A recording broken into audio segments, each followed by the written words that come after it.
and I wake up to, hey man, I'm in Utah, and my flight's been delayed. I've been here for 3 hours. I'm just giving you a heads up. Explain this to me, man. What's going on? Yeah.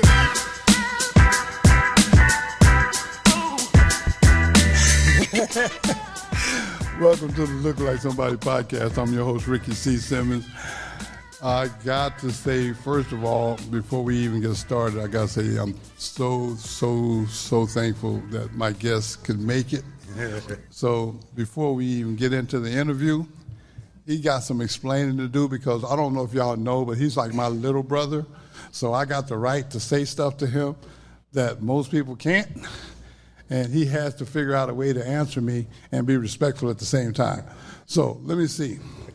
Explain to me how you can text me at like 3 o'clock in the evening and saying, hey, I'm at the airport in Burbank. Yes. And then I fall asleep shortly after that, and I wake up to, hey man, I'm in Utah, and my flight's been delayed. I've been here for 3 hours. I'm just giving you a heads up. Explain this to me, man. What's going on? Well, a heads up is letting you know that I possibly might not be there because of powers beyond my control. So I was just letting you know, man, just in case, because would you have preferred I didn't call? No, I wanted you to call. not show up? No. You did the right thing. All right. I'm just trying to figure out how you knew. But you're right. There was things you couldn't control. I didn't know the engine was going to malfunction, and so how long was your parachutes weren't on the plane. How long was your layover? 7 hours.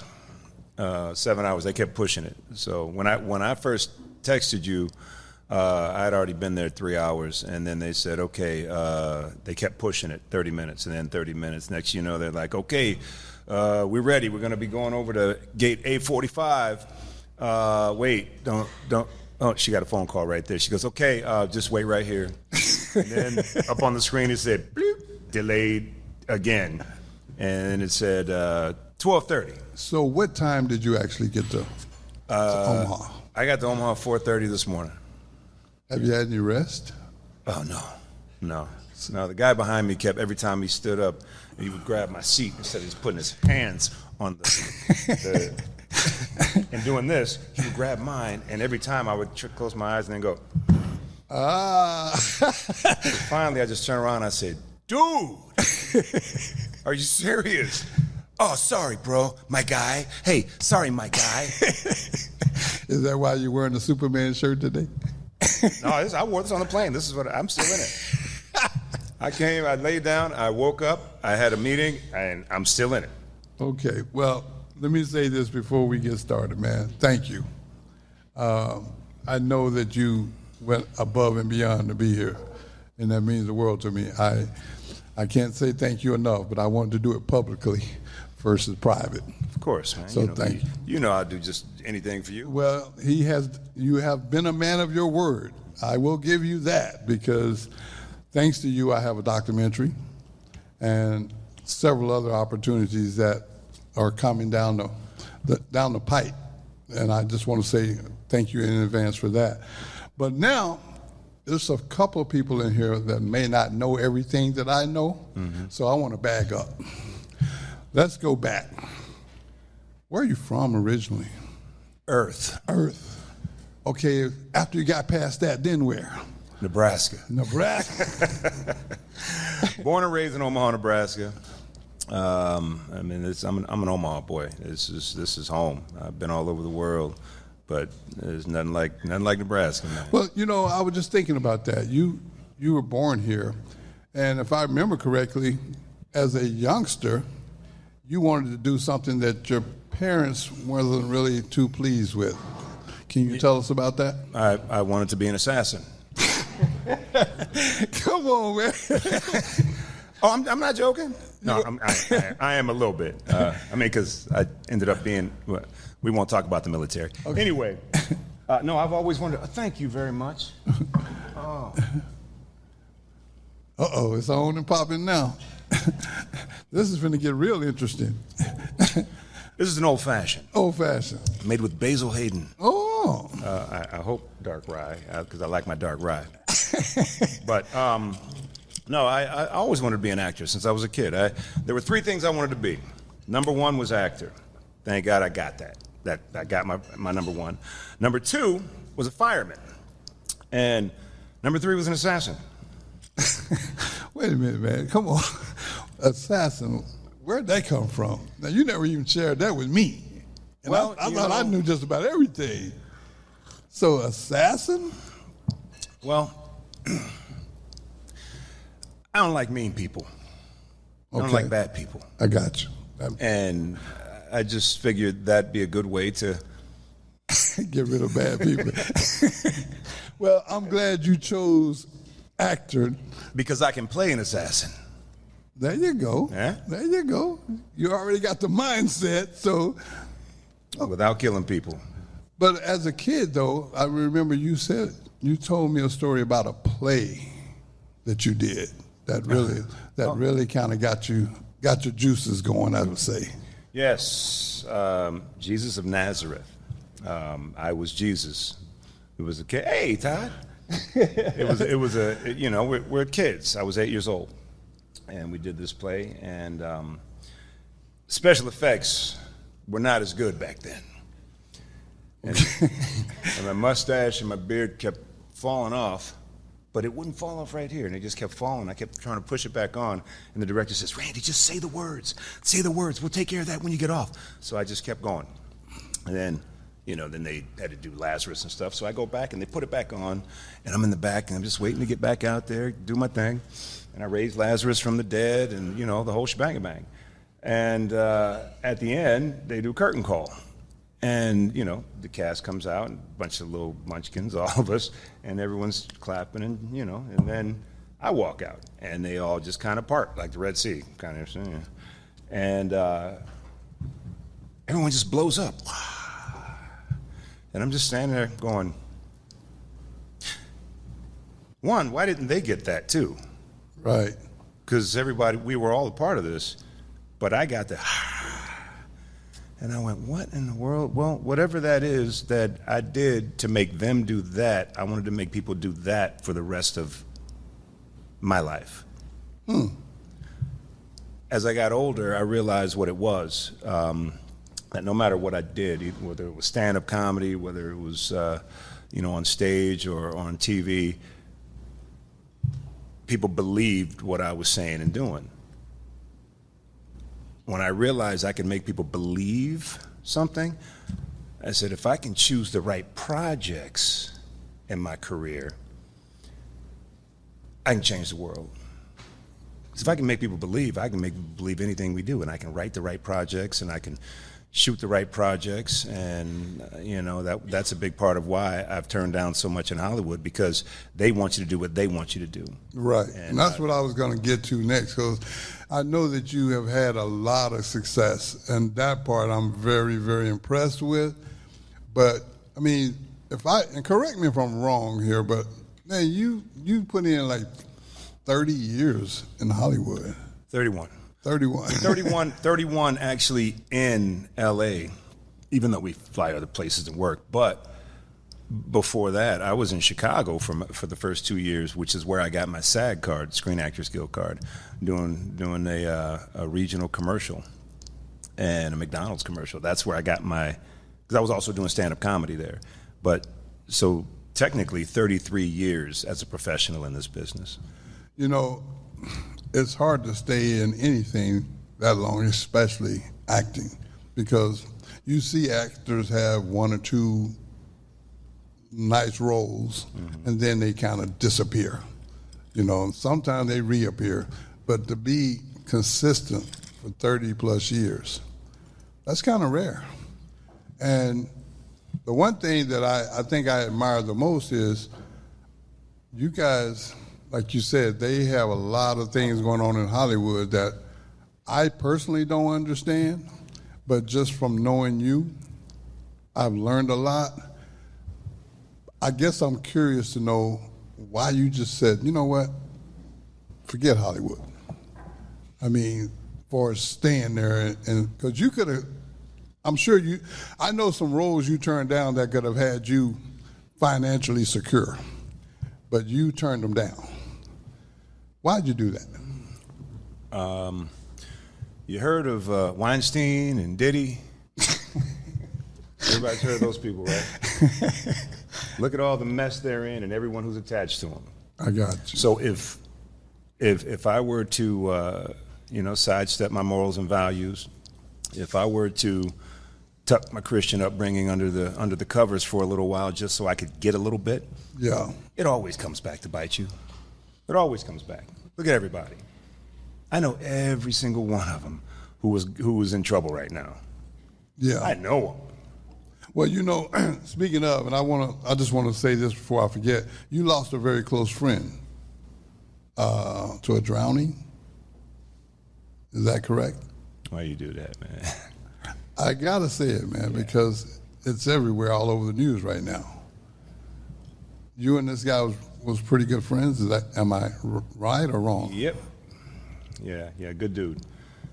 He was on a family vacation and he drowned yesterday morning. Wow. Was it yesterday morning? Was it 2 days ago? I think it was 2 days ago. Yeah, 2 days ago. 2 days ago. But it's been all over social media and stuff. Yeah. And I know that you knew him. Yeah. But yeah, good dude. I mean, didn't mean to be a downer there, but I just had to acknowledge that. Let's get back to Randy J. Goodwin. Now, during this Hollywood time, you had a lot of challenges, and you made it pretty clear that your morals and values is kind of what stirred you away. Am I right there? So, why Omaha? Because it's home? Because it's home. I mean, I was an 8-year-old kid. When I said, Mom and Dad, I want to be an actor, and they said, you can't. That's Hollywood, that's a dream, and that's far-fetched, and you're going to be an architect, and blah, blah, blah, blah, hippity-hoo-ha. I wish I knew me. I wish I knew someone like me when I was a kid, because then I could have said, Mom, Dad, I want to be an actor, and they could have said, we know a guy. Right. We know a guy who will keep you on the straight and narrow. We know a guy who will tell you to say no to roles. We know a guy who is going to help you with every fiber of his being, and he's going to make sure that you have everything you need to be successful in this. But then, just like a parent, we can only teach our kids so much. It's my daughter over there. Oh. You can only, you teach them what you can, and then it's up to them to make their decisions as they get older. It's the same thing with actors. You can lead them to the water. You can tell them to take all the right steps. Step here, don't step there. Oop, there's a hole. Go right, go right. But then once you step back, it's up to them to make those decisions. But you got to admit, that's got to be tough sometimes, because I remember us having a conversation before, and I was just being nosy because I have never been in Hollywood. But I was just curious to know, what kind of paychecks are they offering for those kind of roles? And some of the numbers you was throwing around, man. I mean, if you don't mind, could you share some of those numbers? Numbers. Checks they slid over there that you pushed back. Oh, the stuff I've turned down? Yeah. Oh, okay. Yeah, that's easy. Now,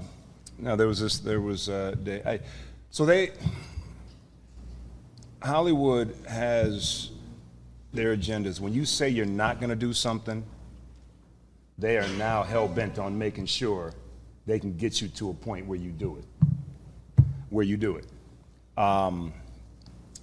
This particular day was the 50th time that they had tried to push me to play a gay character. Now, I have nothing against gay people. I know quite a few. But there are gay actors that I know that would take that role. There are straight actors I know that would take that role. But why 50 times would they come to me? 50. This particular day, I got my answer. And they slid that check over, and I said, oh, no, I told you guys, you can't buy me. It was $2 million.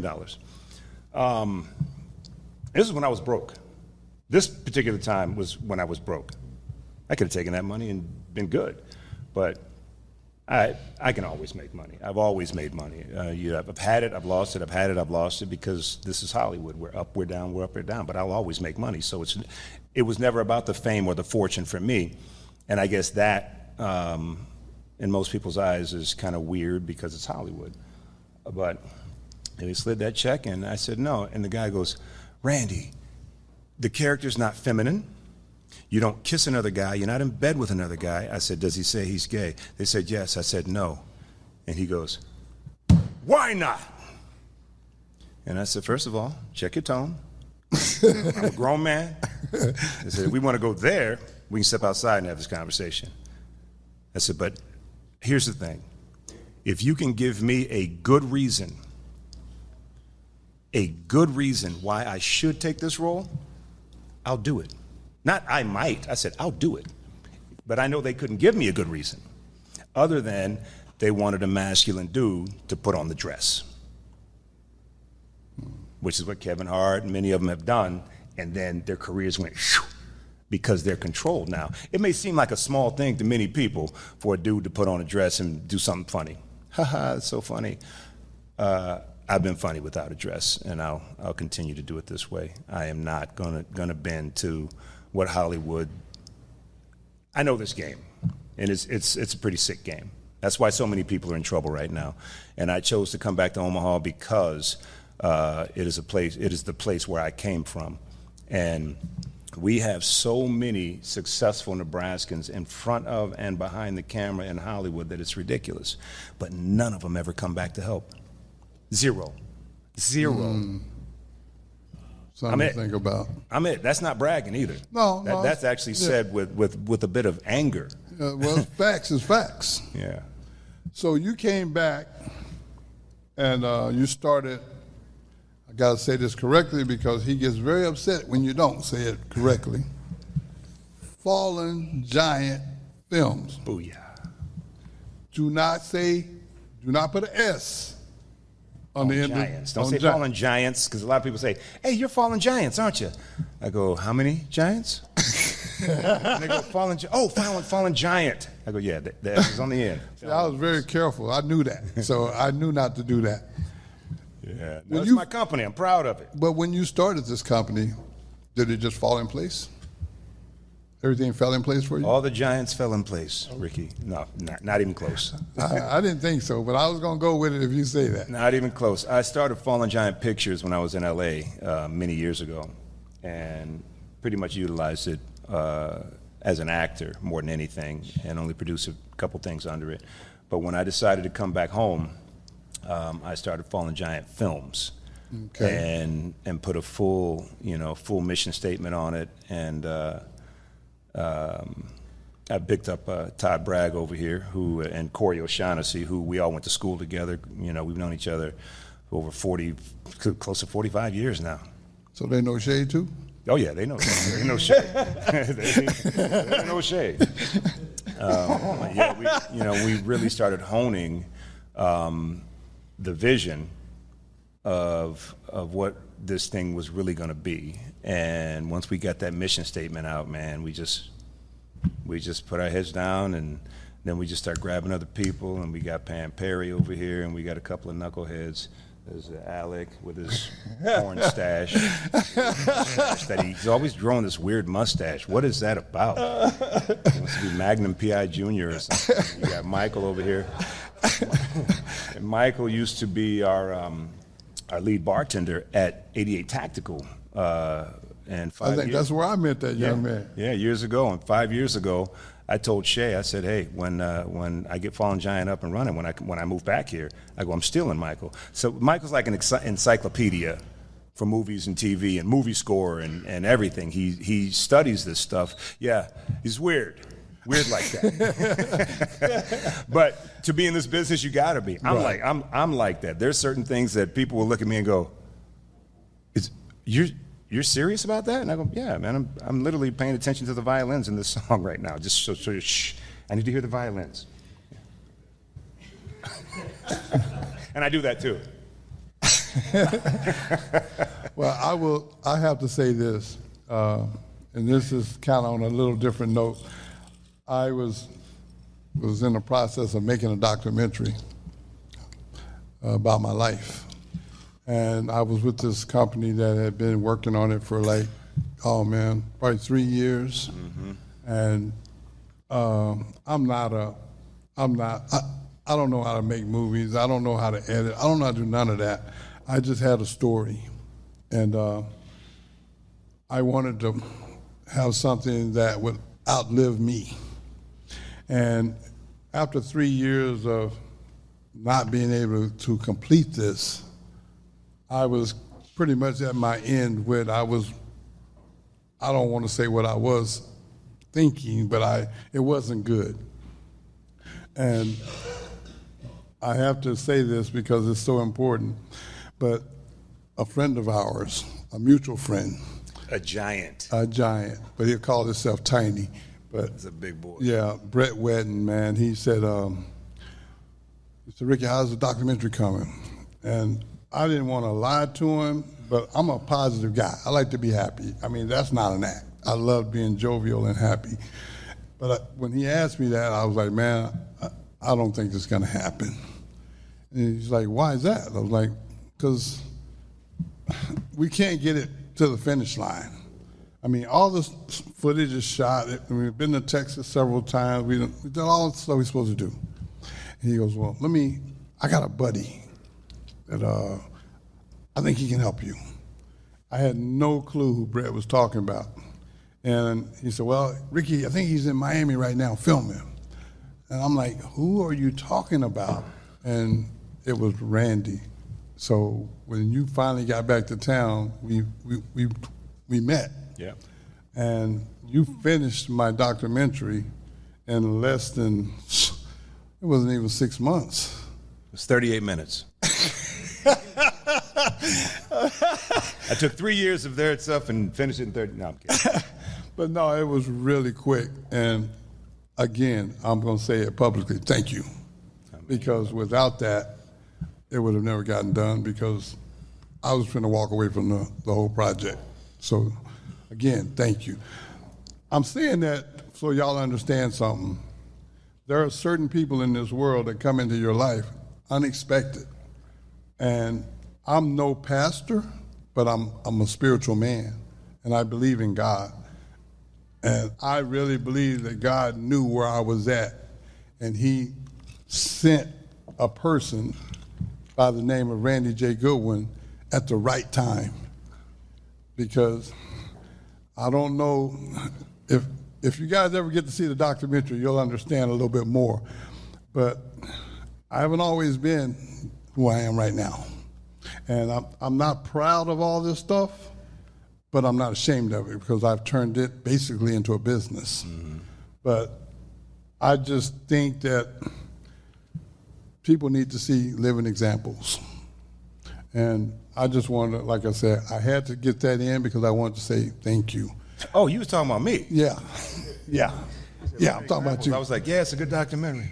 No, me? I'm saying thank you because had you done what you done when you did, not only would I not have a documentary, I'm not even sure I would still have my freedom.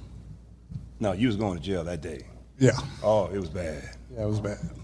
It was real bad. The other Ricky. We won't get into that. I won't even tell you the nickname. Yeah, we ain't even talk about that. But yeah. He couldn't even see it. Thank God I was there. Yeah. I mean, I'm not proud of it. But see, that's the one thing about me. I'm honest enough to admit it. Yeah. I'm humble enough to admit it. It wasn't pretty. I didn't even want you to see that. Because... It was good that I did, man. Your friends are supposed to know they're friends, and we're supposed to know the good, the bad, and the ugly. And that's just what it is. And yeah, well, you definitely saw it. I haven't shown that since, but I'm very thankful that it hasn't happened again because it's a thing to me. It's called respect, and I give it. I even go above and beyond to make people laugh at me, just to keep stress down. But disrespect. I don't deal with disrespect well, and I'm still working on that. But I've done a great job of surrounding myself with people to where I don't ever have to feel that disrespect. Right. And ever since that event, I have not been around that. You've also stuck by me in some other times too, man. I feel like I need to say these things because a lot of times when people do good things for you, it's real easy to get amnesia. But when you do something bad, then we got all the cameras, we got all the coverage, but positive just doesn't get the attention that negative gets. So I just wanted to give some credit to positivity, man, and I'm really honored that you're like a little brother to me now because I know you're busy. I understand that, and I respect that. I try my best not to even bother you. I mean, every now and then I'll shoot you a text, but... Except for when he shows up at 88 Tactical and says, man, little bruh, something's wrong with my car. It keeps steering me to 88 Tactical so he can get this pasta and this black and salmon. He shows up there. Man, you would drive from Lincoln just to eat the food and then tell me something's wrong with my car. Hey, well, look, you're still my little brother at the end of the day. I call you when I need you, but I try not to bother you. But, Randy, I also, on a serious note, man, I just want you to share with us some of the things or some of the goals that you kind of got in mind for Fallen Giant films. Well, the goals are to build a viable, sustainable film industry here. We've had people in Nebraska that have made films, and for those of you who can only hear my voice but not see me, I'm doing very sarcastic air quotes because everyone is a filmmaker who's got a camera, a phone, or whatever else. But here's the thing. If you're not getting paid for it, if you're not showing it on a big screen or a small screen somewhere that has a distribution deal, if it's only in the basement with your friends, it's a hobby. It really is. Gotcha. And I know a lot of people want to be filmmakers, and a lot of people get offended when they hear this, but hey, y'all know where to find me. I've been doing this for 33 years. Right. 33 years, I've made money doing it. 33 years, I've been on TV. I've turned out a lot of films. We actually, we get into that because film is more compromising. They always want you to do more when it comes to film. And I always said, actually it was Quentin Tarantino who said to me, we play board games. Yes, that sounds weird. We playing board games like Monopoly and Taboo and stuff. There's a lot of the actors are just regular people. But yeah, it was Quentin. And he goes, hey man, I'm telling you, Randy, you're good. You're good. Do not sell your scripts. Do what I do. Make them yourself. One day your name's going to be able to make them all. And in 2012, my name made my first film. I got a film made. And that was kind of cool. I got the actors based on my name.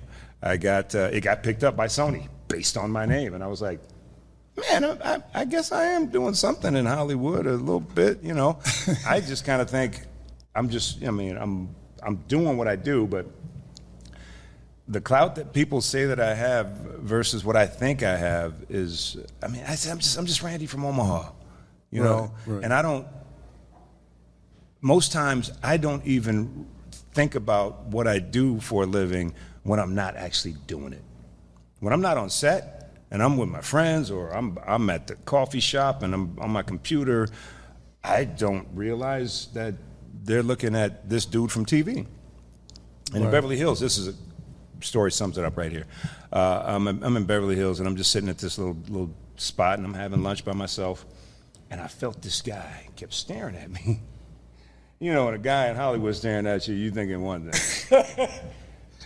And finally, I stopped and I put my fork down and I wiped my mouth and I said, my man, can I help you? And he went, oh, dude, I'm sorry, was I staring? Me and my wife were just talking about it. I said, that's that dude from the Vampire Diaries. And she's like, no, it isn't. That's Davis from Girlfriends. And they were going back and forth, and I said, I'm sorry. I literally forget what I do for a living. But you're both right. I was on both of those shows. They were like, oh, can we get a picture? And so I came over to the table. We took pictures and everything. My food got colder. Because then they wanted to talk, and we talked for a little bit because it's a very interesting world. Right. Right. People want to know about it.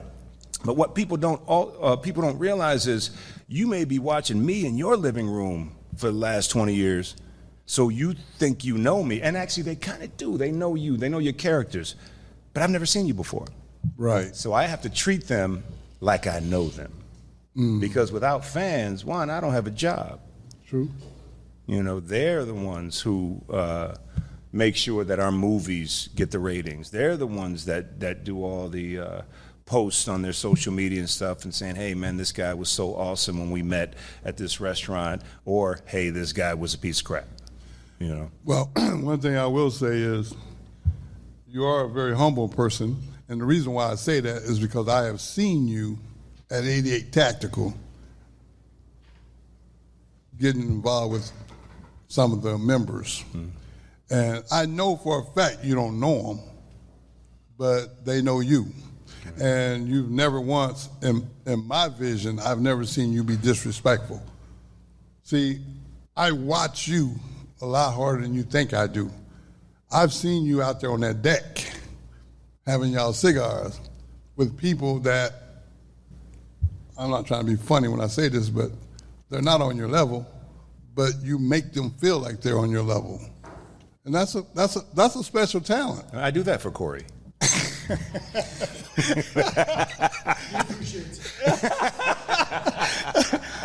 But no, on a serious note, man, I mean, I look at things that a lot of people don't even pay attention to. And what I mean by that is I respect treating people the way you want to be treated. I put my own little twist to that, which is I just don't expect it in return. And I see a lot of that in you as well. I mean, they are nice to you, but you go over, above, and beyond to be nice to them. And you don't got to do that. I mean, I ain't trying to be funny, and I'm not encouraging you to change. I'm just saying these are the things that I've noticed. And you love throwing me under the bus when it comes to food. Yeah. And you know what? You missed one of your callings. You can sell. Dude, you could sell ice to an Eskimo in the wintertime. I mean, dude, Ricky, have you tried? I'm like, no, I ain't tried. Ricky. I go up here to get one thing, and I come home with 3 or 4 things. You know what's funny is the salesman thing. I am not a salesman. Shut up, Todd. I am not a salesman. I don't like the sell world, but I'm an actor, and people are like, dude, you're selling every day. I'm like, what am I selling? Yeah, well, I'm just doing me. So when I'm calling you and I'm saying, hey man, you got to, I love food, you guys. Oh, I'm a foodie. And our chefs at 88 Tactical are phenomenal. So and the food, they do a features menu that changes every month. And unfortunately, I have to be the one to go and taste all this food. It's I know it's really hard when you got to lose weight for a roll. Oh, yeah. Oh, yes. I put on 10 pounds while I was just away. I was doing well, too. I got down to 194. I'm 205 today. I know you got to help me, Alyssa. You have to help me.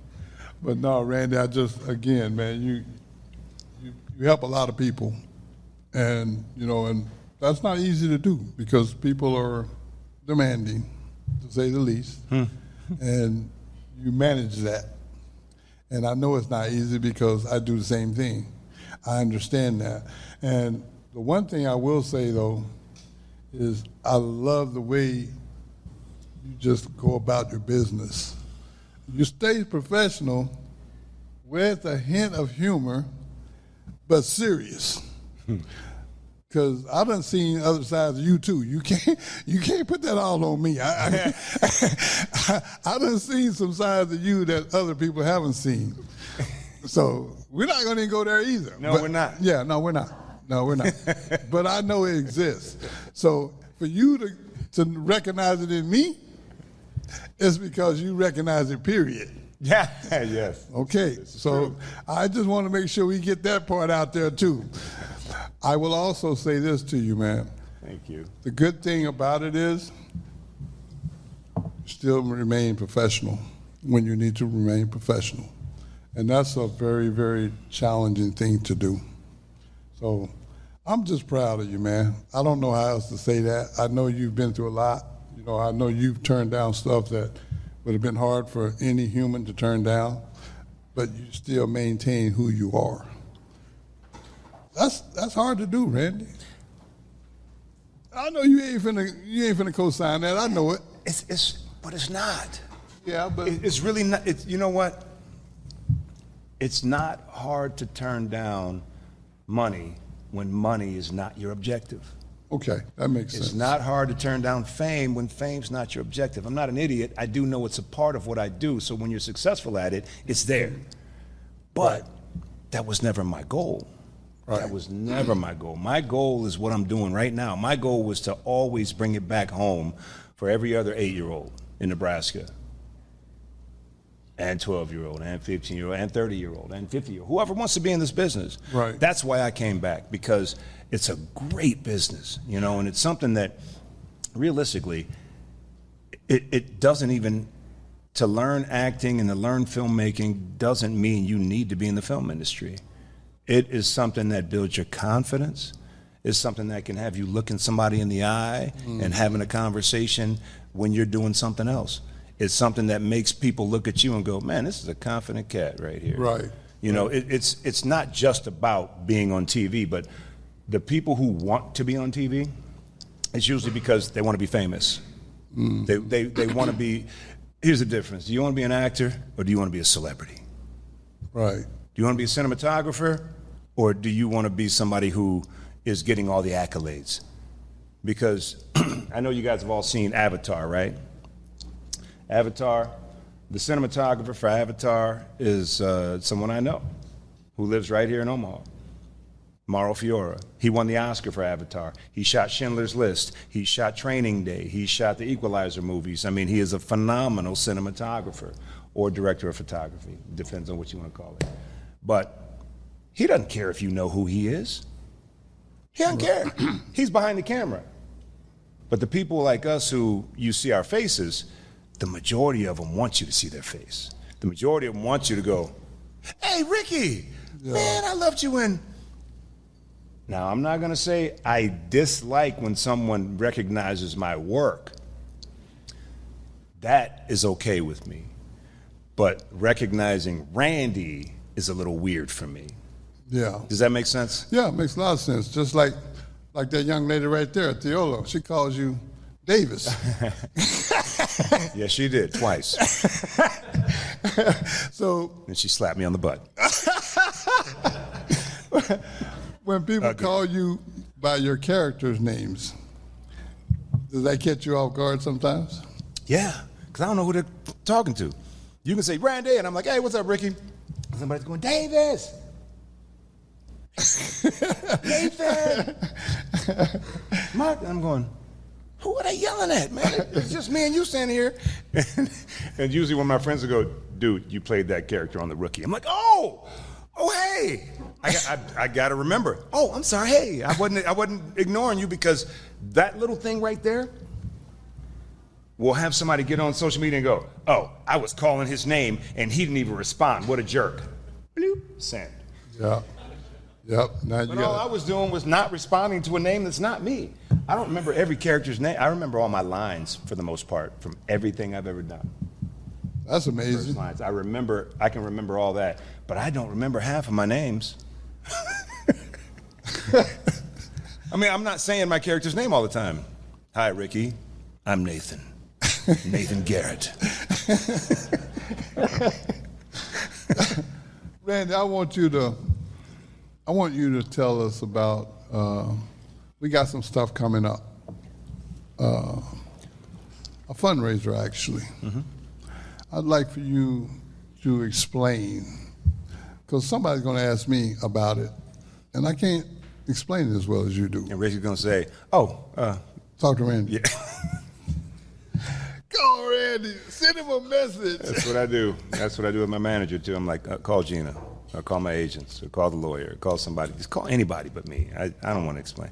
So the RCS, Ricky C. Simmons Foundation. Funny thing is, Ricky's like me a lot. I don't ask for a lot of things for me.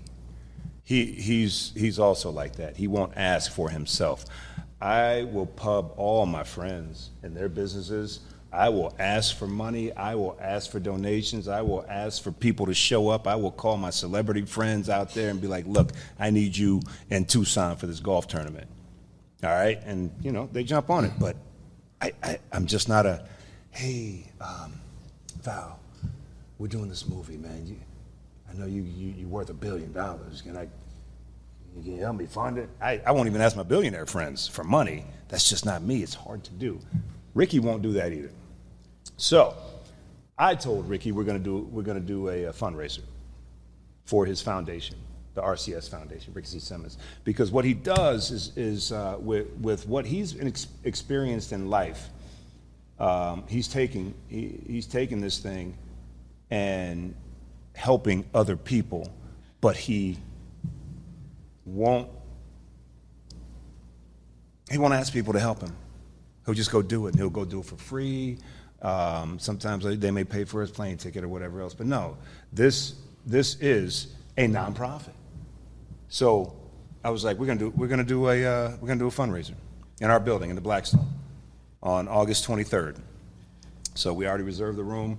I'm gonna invite all my big wigs because, like I said, it's easy for me to ask all my friends who have money and resources and connections to help him because of what he's doing. So I'm doing it. We're going to have this upstairs in the Cloud Room at the Blackstone Plaza, August 23rd. It's what was it from? Is it 1 to 3? 3 to 6. 3 to 6. Yeah. 3 to 6. So we're going to have that there. We're going to show Look Like Somebody, the Ricky C. Simmons documentary, which is the last thing he heard his father say when he told Ricky to look like somebody, which is why we use that as the headline for this documentary. Not just this one, but Look Like Somebody is the documentary for all the other docs that we're going to do under this banner as well. So Ricky C. Simmons, Look Like Somebody presents the Mike Rozier story, the Tom Osborne story, the whoever else we decide to go with, you know, as we keep going with this. We'll do some Huskers from different eras, and then we'll move to the next season, and we'll do Miami, and we'll do, you know, all the other teams that we hate. Oklahoma. Because they're still good, you know, but they're just not the Huskers. But yeah, so what he does is he does a lot of speaking engagements. He goes and helps a lot of people. He goes to shelters and homes, but mainly it's about helping, sharing his story of addiction because he went through it. Now, one thing that blows my mind about this dude is all those years that he played football, and he was great.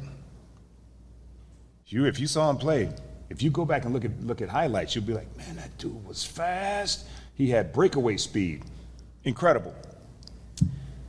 He hated playing football. He hated playing football. He only played because he could get stuff. You know, little league, got a bike. High school, made varsity, got a car. Got the girls, you know. But underneath all that, he was also doing drugs and drinking and whatever else it took for him to be on the field and play. So he's playing football high for all those years at a high level. So now at this point, I heard him at one when we screened Look Like Somebody with the Huskers when Scott Frost was there. We took it down there, and this is the first time I saw Ricky look like this and say this, and he said it so angry. And there's some language in there, but he was just yelling. He said, just think of what I could have bleep, bleep, bleep, bleep, bleep, bleep, done if I would have taken it seriously. Just think what I could have done or what level I could be on if I would have worked out when they worked out. Instead of going and taking a nap, and that was a funny story. Took a nap in the weight room, and every time the coach would look over, he would go over there and go like this.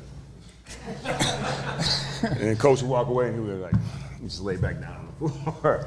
I mean, but that's just saying something right there. That is God-given talent to be able to do that on that high level and didn't even work for it.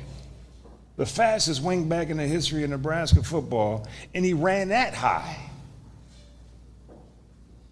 I can't even argue with you. You haven't lied yet. So, we'll be showing the documentary at the fundraiser as well. It's only an hour. I specifically wanted to cut it down to an hour and not do a 90-minute or 2-hour doc because documentaries are long and you'd be in it. I wanted to turn it into a series, not a movie. So this is the pilot episode, the first episode of the Ricky Simmons Presents Look Like Somebody. So hopefully you guys will all be there for the fundraiser. Tell your friends. To all your rich friends.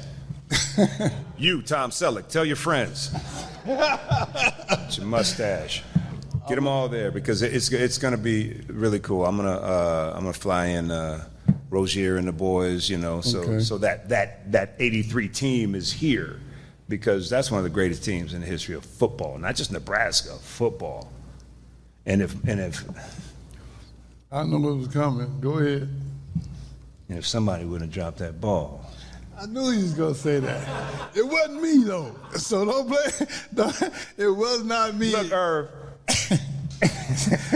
Say, man, I don't believe he dropped that on purpose. Oh, I didn't say he dropped it on purpose. At least not in this conversation. I'm kidding. I'm not though. No, but that ball bouncing off his hands was. It hurts me to this day because I was a receiver. You know, and I watch it, and I'm like, man, and Irv is such a good dude, man. Yep. Pastor Smurf, they call him Pastor Smurf because he loves purple. His whole podcast is purple. He got purple all around it. We got a purple halo. I was like, it was kind of funny. But good guys. Irvin Fryer, Mike Rozier, and then, you know, just a host of others. Johnny Rogers comes out and hangs out with us. Eric Crouch, another Heisman winner. When we did the first showing of it at 88 Tactical, yeah. I mean, it was packed. It was beautiful. So many people. Lots of people. No, but it's going to be good. It's going to be a lot of fun. So I invite you all. Please let everyone know. We're going to do a big push to get a lot of people there. All my senator friends, and I'm even going to call Jim Pillen and say, look, man, I need you at this. Because you were a Husker too, so come and support, you know? Right. Well, let me say this. I was listening because I was looking for you to lie on me, but you didn't. So I'm going to say thank you again in advance. And you're absolutely correct on that. We do share that thing in common of asking for help. I'm into helping others versus asking for help. I know where my heart is and I know what I want to do, but I don't have the skill set to do a lot of the things that I would like to do. I mean, like what you guys do with the film industry. I wished I could do that. What Dylan does producing this show, I wished I knew how to do that kind of stuff. Or dancing. Oh, hey, look, I'm working on that now. Come on, man. You got the shoulders, though. You kill him with the shoulders. Yeah, I'm working on it. I mean, I still got, I'm a work in progress. But what I will say is this. I have enough humility in my life to where I can admit to things. I just can't bring myself to say, will you help me? I don't know. I think I thought about that for a long time, and I think after being clean and sober for 16 years and counting, I think what it is for me is I can still remember the addiction days. Because you always needed somebody, or can you give me a ride over here, or can you... And when I ask somebody, hey, can you donate to my foundation, it gives me that same feeling of I'm begging. And I don't have to beg no more. And Coach Osborne, you ain't the only one on me. Coach Osborne on me too. I mean, I love it. He was, for those of you who don't know, for 16 years, once a week I go see Tom Osborne. He was my coach. He stood by me when I was at my lowest. And I can remember, gosh, it was back in like 2013. I had only been doing this for like 3 years. And I would show up to do my little weekly report. And it was only like 2 minutes. I mean, I wasn't taking much of his time. I'd show up at his office, and he'd be sitting behind his desk. He said, come on in, Ricky. And I'd be like, how you doing, Coach? And I'm always standing because I ain't going to be here long. And he would say, I've been, hearing good things about you. I'm like, yeah, Coach, I'm still using you as a reference and just doing what I do. He goes, how much are you charging these people to do all these speeches all around the country? Coach, I don't charge anybody. I just love what I do. He says, Ricky, have a seat. And when he said that, I felt like I was playing for the Huskers again. I was like, I sit down, I was like, yeah, what's going on, Coach? He's like, no more free stuff. And that's when I created the foundation, because even as much as respect as I have for Coach Osborne, I still couldn't ask people to pay me. So I've done two things to change that. I've created this foundation back in 2017, and I also got a business partner named Kim Kelly. She has no problem asking questions. She don't like to be known. She don't want no. She's behind the scenes, but she's over there. Yeah, she's over there. That's Kim in the corner back there. You know, she'll ask, but at least I was man enough to admit that I couldn't do it. So I went and got people in a foundation that I could do it through. Right. And I'm just thankful that you're willing to do this, because this is the first fundraiser. And I've had this foundation since 2017. I've never had a fundraiser. This will be the first one. Well, Ricky, I know most people call it a fundraiser, but it is Randy J. Goodwin. We are going to have a fundraiser. So there'll be no money. Oh, okay. No, we're going to have a good time. We're going to have a good time, and I guarantee you we'll raise some funds so you can keep doing what you do. I would appreciate that. And also I want to say this too. I promise not to cry this time. You got me on that last one, that 88 tactical. Yeah, you got me, because I was going to stay in the cut. Yes. And you was like. He came out, he cried like a big baby. And then Mike Rozier was trying. I said, Mike, I want you on the mic next. Because, so the way this was set up, we had the lounge, the restaurant, and the event space was, we have a pretty big place. And it was packed. And everybody didn't know that Ricky, Coach Osborne, Mike Rozier, Eric Crouch, and Johnny was there. Who? Johnny was there. Johnny Rogers. Yeah. So we had all three Heisman Trophy winners there, and then some other players that were on the other side. And once we finished, I came out and I said, what everybody think? Man, people were clapping, people had tears in their eyes, because it's a good documentary, if I do say so myself. And through no fault of me, God gave me the gift to be able to get stuff done. I'm a get her done guy. Yep. But Ricky's the one who went through it, and we were just able to capture all this stuff and find the old footage and put it together, and everybody was just clapping, right?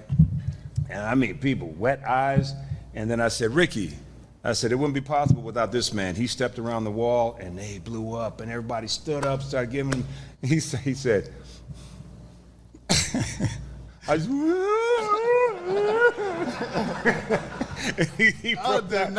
did not plan to cry, I swear to God. And then Mike Rozier comes. I said, Mike, you're up next. I want you to speak. I got to go to the bathroom. And he took off. And Coach Osborne had his hands in his pockets and his head down. He was slowly walking. I said, Coach, where you going? He said, to the bathroom. I said, okay.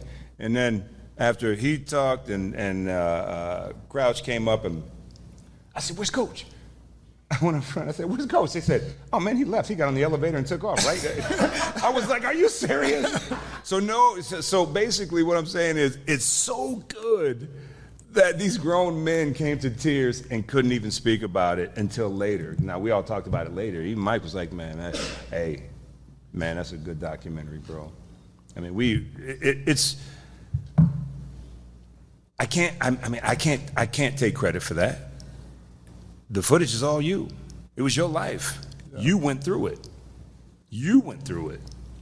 We just happened to find all the stuff and then throw the right words together and get rid of them two fools. Let me not say that. Can we cut? No, anyway. No, the gentleman who we're trying to utilize Ricky's fame for social media status and things like that. Not everybody's for you, Right. And he found that out. Yeah. 3 years. 3 years. When you have guys that are doing a documentary about a guy who went through addiction, and every day for lunch, more than once, they go out and do what's called getting safe. They go get high. They go smoke weed for lunch, and then come back in smelling like weed or whatever other drug they did. And Then they go in the office and sit down with him and go, all right, let's get back to it. This dude went through it. So all you're doing is tempting him. Which, you know, Ricky's stronger than that, obviously. But still, my point is, not everybody's for you. Right. So when Brett called me and said, hey, I need a favor, that's all he had to say to me. He said, hey, I need a favor. I said, done. He said, I didn't even tell you yet. I go, dude, you asked me for a favor. It's done. He said, I need you to meet somebody, man. He's got this, these guys been trying to do this thing on him. Then they try to do a documentary and blah, blah, blah, blah, blah. And he said, Ricky C. Simmons. And I went, number 7? He goes, yes. I said, done. The next day we got on a Zoom call. Remember that? Yep. And next day I looked up and I was like, Ricky C. Simmons, because I was a receiver too. You know, dudes who have hands, we kind of stick together. Hands and speed. It's just one of those things. And it was so cool to meet him, and I just knew immediately, especially once we got them out of the way. Oh, by the way, both of them reached out to me recently. Both of them. Recently? Recently. We're going to keep it moving. So. Keep it moving. But that's it. I'm just saying, you got a good guy right here, and I'm willing to help anybody who's willing to help somebody. You know, we can't, you know, with all the craziness going on in the world right now, everybody's hating on each other. I remember there was a day we could all still talk, disagree, and then say, oh, you're an idiot, let's go get a beer. Although I wasn't drinking beer, that was those guys in high school. I didn't do that. I didn't do it at all. That was Corey and Todd. But, you know, here we are after all these years, and we're doing something extremely positive, and I'm proud of that. And like I said, I got half my team. I got a lot of my team here. Who all you got here? Well, let's start with Pastor Heidi and Beverly Blackwell over here. These are two of my biggest supporters. I'm just so thankful for them, because Pastor Heidi will literally send me a prayer just out of the blue. And Beverly, Miss Beverly, she goes through her morning readings of the scriptures, and she'll type out the scriptures and send them to me, you know, just to get my day going. I'm in LA, and I can always count on the fact that I wake up and go, oh, Miss Beverly, love that one. I read that. That's a good scripture right there. Oh, I like that one. That's going to be good for the day, because I'm about to kill somebody in Hollywood. And then I'm like, thank you. You know. And thank you, Beverly, for the books, too.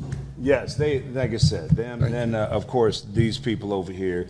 We're going to start with my daughter. This is my daughter, Alyssa. Alyssa is my executive assistant, and it's funny because she is on me like my mother. And her mother. And which is good, though, because she is on it. Make sure that I was here. I get a message for this to be here 2 hours ahead of time, hour ahead of time, hour 15. You know, I mean, she's on it. She's on it. So I'm very happy to have her here in Omaha. We got Pam Perry over here. Now, what made me steal Pam, I didn't steal her. I just, you know, she just came over on her own volition. When I heard that she had written these grants for Metro that really helped get that got the construction college built, my buddy Pat Boyle and I, he went to prep with us. And Pat was like, dude, you got to check this out. And he showed me all that stuff. And I was like, man, what did this cost? He said $100 million. He goes, oh, yeah, you don't know Pam, but she did this. And then Sundiata told me about you. I was like, bring her up to 88 Tattoo. Let's have some lunch. And we had a conversation, and guess what? She's here today, so we got her. She was interested in this different world of filmmaking, and she has been stellar.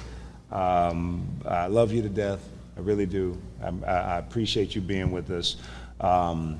We got Corey and Todd. Man, I brought them in because they have been guys that have raised money for many years. And Corey kind of wanted to do something different. We reconnected years ago, and then he brought his wife and daughter out to LA, and we hung out for a little bit, and then it just kept going from there. And boom, here we are. Corey's with me, got my back. I appreciate him. Todd, same thing. When Todd came in, I didn't know he was going to be the managing director at the time, but he is the managing director of Fallen Giant Films. Always on my case for something. I need you to do this. Pam needs you to do a DocuSign. I'm like, what? Y'all do it. I'm trying to just be an actor. And then you got Alec and what's your name? I'm kidding, Michael. I'm kidding. We already talked about Michael. He was the bartender who these two have learned so much in the last 8 months. I don't know what they're going to do, but I know that they can leave today and go anywhere and work in the film industry. I'm kind of proud of that, you know. What? Oh, you don't want them to? Oh, I'm not proud of you. I'm not proud of you. Get back to get down there and go do some stuff. And then what I also love is Michael can still also make some good old fashions because he was the bartender.